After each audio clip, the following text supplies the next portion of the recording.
Press वार्ता में उपस्थित हमारे माननीय विधायक श्री विजय खिमका जी, माननीय प्रवक्ता अखिलेश जी, यहाँ उपस्थित press panelist Vinod ji, media प्रभारी अशोक भट्ट जी, राजू जी, राकेश जी, उपस्थित सभी पत्रकार बंधु, भारतीय जनता पार्टी के लिए एक बहुत ही खुशी की बात है और बिहार भाजपा के लिए और ज़्यादा उत्साहवर्धक बात है कि 16-17 को जो राष्ट्रीय कार्य समिति हुई उसमें माननीय जेपी नड्डा जी को जून 2024 तक के लिए राष्ट्रीय अध्यक्ष पद पर एक्सटेंशन दिया गया। बिहार भाजपा के लिए इसलिए भी बहुत खुशी की बात है क्योंकि हमारे राष्ट्रीय अध्यक्ष जी का पूरा बचपन, जन्म, शिक्षा सभी पटना में ही हुआ है।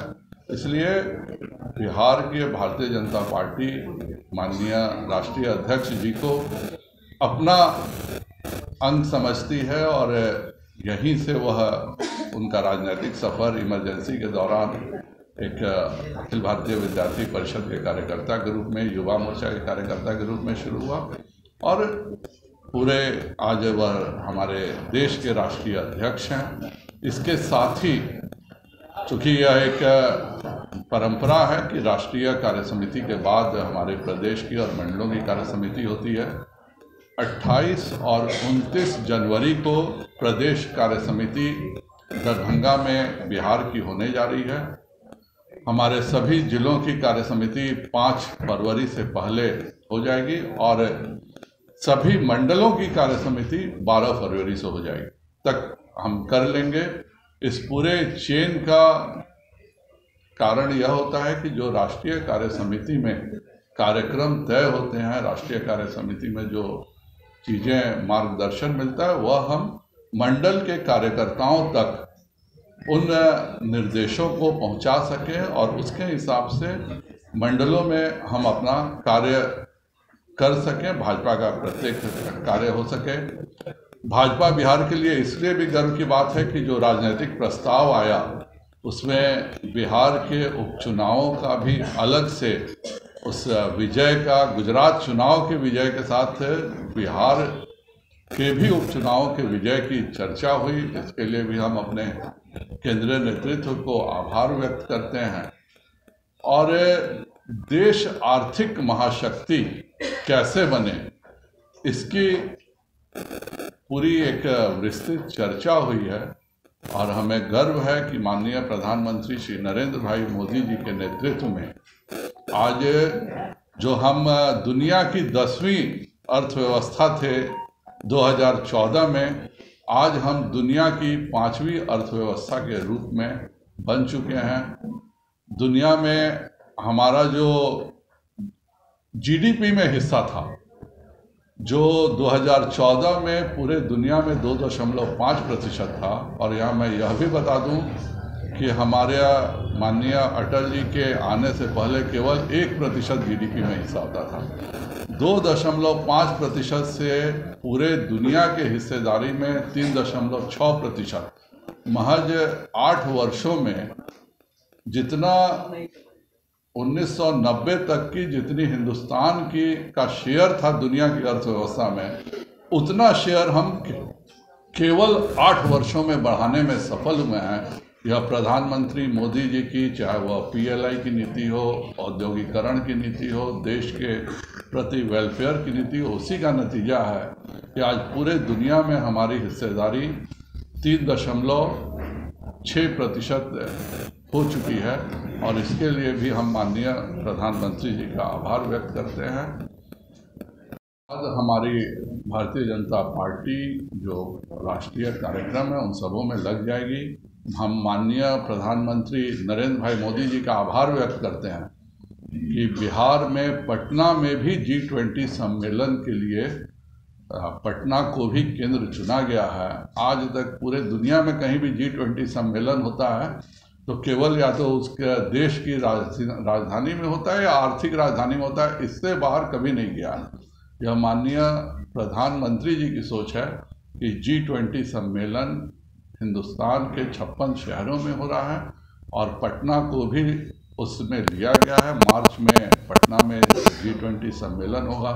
तो यह पूरे बिहार वासियों के लिए भी हर्ष की बात है। देश में हमारा बिहार के बारे में पूरे दुनिया में चर्चा होगी।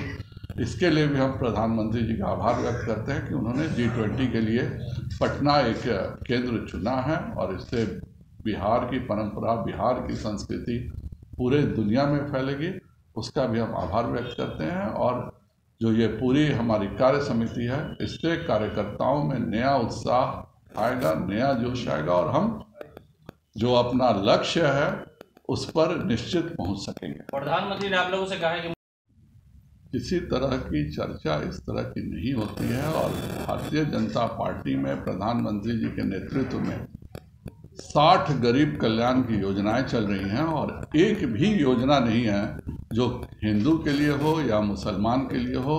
60 गरीब कल्याण योजनाएं हिंदुस्तान के प्रत्येक गरीब के लिए है, चाहे वह हिंदू हो, चाहे मुसलमान हो, चाहे वह किसी सामान्य जाति का हो, चाहे अनुसूचित जनजाति का हो। कभी भी भारतीय जनता पार्टी केंद्र की सरकार ने किसी भी धर्म या जाति के प्रति अलग नज़रिए से नहीं देखा। हम केवल भारत के गरीबों के उत्थान के लिए लगे हुए हैं और नेशनल एग्जीक्यूटिव का थीम भी यही था, गरीब कल्याण। निकले जिनको कोई कहीं पूछ नहीं रहा है, कहीं विपक्षियों की बैठक होती है मुख्यमंत्रियों की, तो नीतीश जी का जो स्वभाव रहा है, आज पूरा देश तो जाहिर बात है उन पर शक की नज़र से देखेगा ही और इसीलिए खम्मम में इतनी बड़ी रैली हुई। लेकिन बिहार के मुख्यमंत्री जी को गलती से भी कोई इनवाइट नहीं किया। यही बताता है कि उनकी क्या स्थिति है विरोधी दल। अपना रैली था उनका, तो नहीं बुलाए तो कोई बात नहीं है। अपना रैली था, अपने रैली में अखिलेश जी को भी बुलाया गया, अरविंद केजरीवाल जी को भी बुलाया गया, पिनारी विजयन जी को भी बुलाया गया, भगवंत मान जी को भी बुलाया गया। सभी जगहों के मुख्यमंत्री जी आए। लेकिन जिनकी कोई राष्ट्रीय राजनीति में कोई पूछने वाला नहीं है और यही कारण है कि देश घूमने के पहले वह समाधान यात्रा में निकल गया है और 2025 तक क्या जो उन्होंने अपने को स्वयं उम्मीदवार अपना मुख्यमंत्रित्व काल बढ़ा लिया है, यही बताता है कि देश की राजनीति में नीतीश जी स्वयं मानते हैं कि वो पूरे तौर पर अप्रासंगिक है। प्रतिक्रिया आई मुख्यमंत्री के कैबिनेट के लिए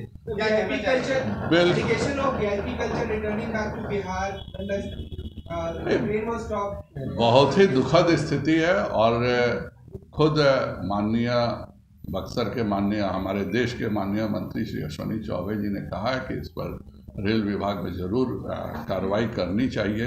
इस तरह की चीज़ें किसी भी स्थिति में अलाउ नहीं की जा सकती हैं। यह माननीय प्रधानमंत्री जी थे जिन्होंने लाल बत्ती कल्चर और VIP कल्चर को इस देश से समाप्त किया है और वहाँ पे रेलवे के ट्रेन को रुकवाया गया। किसने रुकवाया और किसके प्रेशर से रुका, यह निश्चित तौर पर जांच होके उस व्यक्ति के विरुद्ध कार्रवाई होनी चाहिए। हमने कॉल किया SDM और DPRO का फोन कॉल गया था स्टेशन मैनेजर को कि जब तक CM की कैंडिडेट्स बाहर नहीं निकले तब तक ट्रेन को रुकाइए।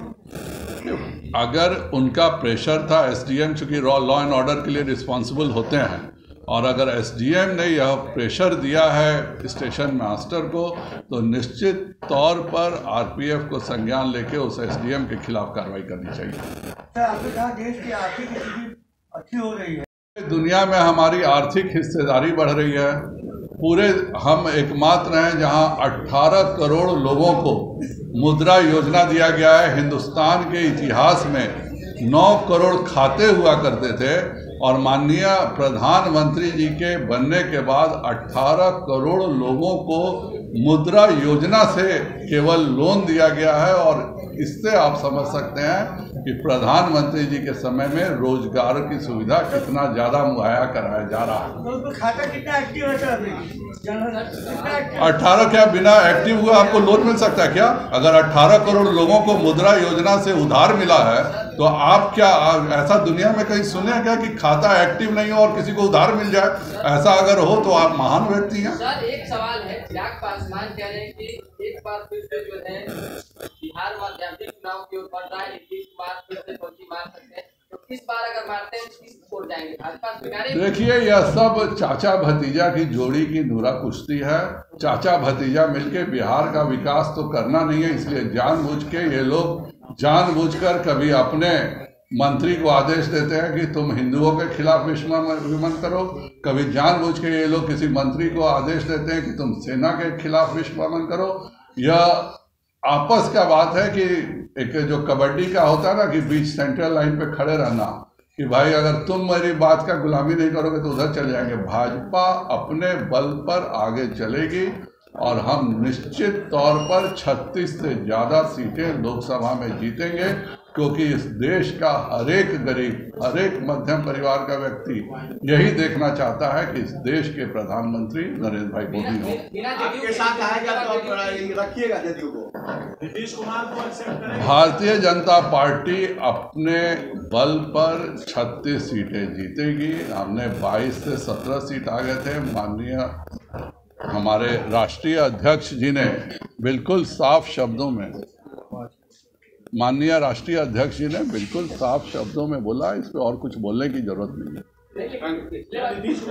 राजनीति से पूर्णतः अप्रासंगिक हो गए हैं और आज के समय में वह केवल यात्रा इसलिए कर रहे हैं कि कोई उनसे प्रश्न नहीं पूछे। नीतीश कुमार जी को अब पूछने वाला न बिहार की राजनीति में कोई है, न देश की राजनीति में। चलिए।